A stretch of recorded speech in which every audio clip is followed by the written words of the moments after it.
that I want to introduce as a collective effort of finally bringing the apprehension of a very sad day to a close.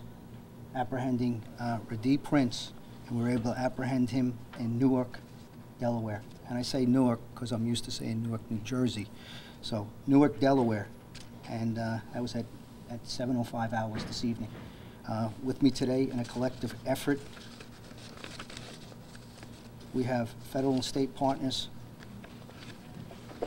With me is Special Agent in Charge, Gordon Johnson, Special Agent from the FBI, Special Agent in Charge from the ATF, Danny Board, from the Delaware State Police, Major Melissa Zebley, from Newcastle County Police, Major Wendy Feeser, from the Wilmington Police Department, Inspector Clayton Smith, Wilmington Police Department Inspector Cecilia Ash, from the Maryland State Police, Captain Tim McDonald. With us also from our Criminal Investigations Division is Captain Sherry Toll and Lieutenant George Pickford. And with us as well is the 3 officers from the Alcohol, Tobacco, and Firearms that actually made the apprehension and cooperative effort with all our agencies. And with us we have Special Agent Matt Smith, Special Agent from the ATF Jim Kay, and Special Agent Tim Moore. So great job, guys, and thank you very much for your effort working together.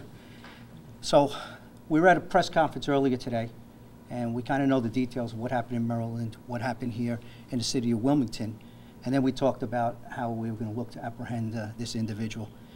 At 5:35 this evening, we located the vehicle in Cobble Creek Curve, which is located adjacent to Glasgow High School. The vehicle was unoccupied. The suspect at that time was seen leaving the vehicle and was walking towards Glasgow High School, was a tip that we received. Officers from multi-jurisdictional areas convened on the area, and then we secured the vehicle.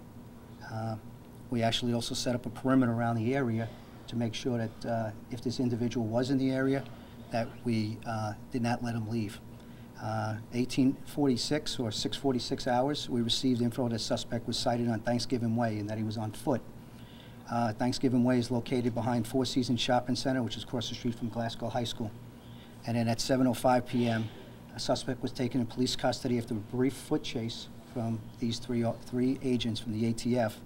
And during the foot chase, our suspect did discard a .380 firearm, and which has also been recovered. And he was taken into custody with no incident, nobody hurt, no further civilians hurt, and our police officers are safe as well. So this brings somewhat closure and conclusion to a brief manhunt, but this couldn't have been done without our federal, state, and local officers working together.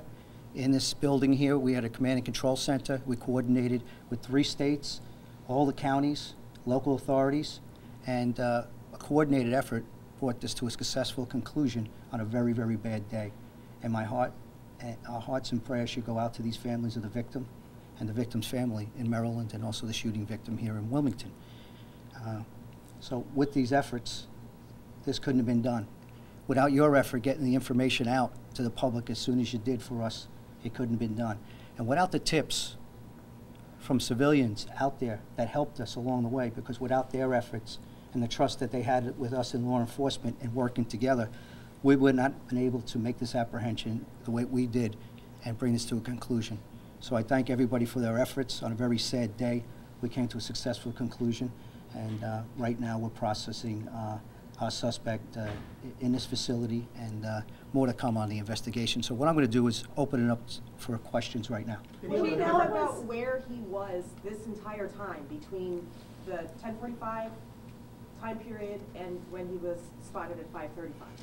You know, that's a good question, because we were actually searching for the vehicle, dealing with all the areas that I talked about earlier in the press conference, where we follow up intelligence information, associates, people he's been arrested with, family members, ex-girlfriends.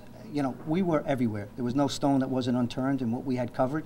And you know, that vehicle, and we have technology today with red light cameras and Easy Pass and all these things. That vehicle wasn't showing up anywhere until we got a tip at 5:35 from someone that recognized the vehicle and gave us a call on a tip line.